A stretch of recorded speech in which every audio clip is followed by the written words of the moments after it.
दुनिया में ऐसे बहुत से चेहरे हैं जो आते हैं और चले जाते हैं, लेकिन वही चेहरे महान कहलाने योग्य होते हैं जो अपना संपूर्ण जीवन अपने देश और समाज के लिए बलिदान कर देते हैं। अगर मैं आपसे कहूँ दया और निस्वार्थ भाव, तो आपके जहन में कौन सा शब्द सबसे पहले आएगा?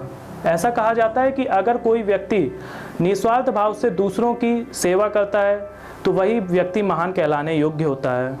नमस्कार, बहुत बहुत स्वागत है आपका महोबा न्यूज़ पर। मैं आपके साथ हिमांग चंद्र।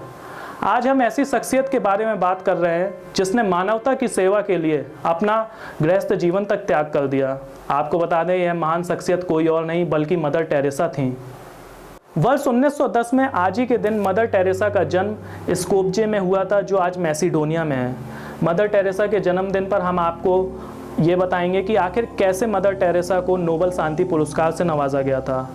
मदर टेरेसा के पिता का नाम निकोला था और जब मदर टेरेसा की उम्र महज 8 साल की थी तब उनके पिता का निधन हो गया था।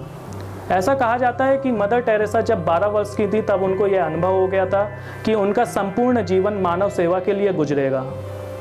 महज 18 साल की उम्र में मदर टेरेसा ने सिस्टर ऑफ लोरेटो में शामिल होने का फैसला किया था, जिसके बाद मदर टेरेसा अंग्रेजी भाषा सीखने के लिए आयरलैंड गईं और वर्ष 1929 में मदर टेरेसा आयरलैंड से कोलकाता पहुंची। कोलकाता पहुंचने के बाद मदर टेरेसा का मन गरीबी, दरिद्रता और लाचारी को देखकर बड़ा अशांत रहता था।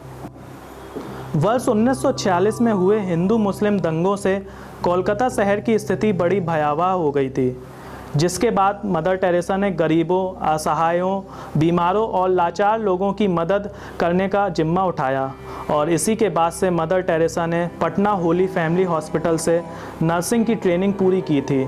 जिसके बाद मदर टेरेसा गरीब बुजुर्गों की देखभाल करने वाली संस्था के साथ रहीं, जहां उन्होंने मरीजों के घाव धोए, उनकी मल्लम पट्टी की और उन्हें दवाइयाँ दीं।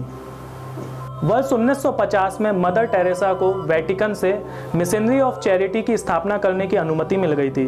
इस संस्था का उद्देश्य था गरीबों और विकलांग लोगों के साथ साथ चर्म रोग से ग्रसित लोगों की सहायता करना, जिनको समाज ने त्याग दिया था। उनके द्वारा की जा रही निस्वार्थ सेवा से न केवल बड़े बड़े अधिकारी बल्कि प्रधानमंत्री तक प्रभावित थे, जिसकी वजह से वर्ष 1962 में भारत सरकार ने मदर टेरेसा को पद्मश्री और वर्ष 1980 में भारत के सर्वोच्च नागरिक सम्मान भारत रत्न से भी नवाजा गया था। और साथ ही साथ वर्ष 1969 में मदर टेरेसा को नोबेल शांति पुरस्कार से सम्मानित किया गया था। मदर टेरेसा का कहना था कि अगर हमारे बीच में शांति की कमी है तो वो इसलिए कि हम ये भूल गए हैं कि हम एक दूसरे से संबंधित हैं। वास्तव में मदर टेरेसा के द्वारा दी गई शिक्षा अगर समाज का हर एक व्यक्ति अपने जहन में उतारता है तो निश्चित रूप से समाज को एक नई दिशा मिलेगी। ऐसी महान हस्ती को हमारी टीम सत नमन करती है और हम आशा करते हैं कि समाज का हर एक व्यक्ति मदर टेरेसा के द्वारा दी गई शिक्षा को अपने जहन में जरूर उतारेगा। धन्यवाद।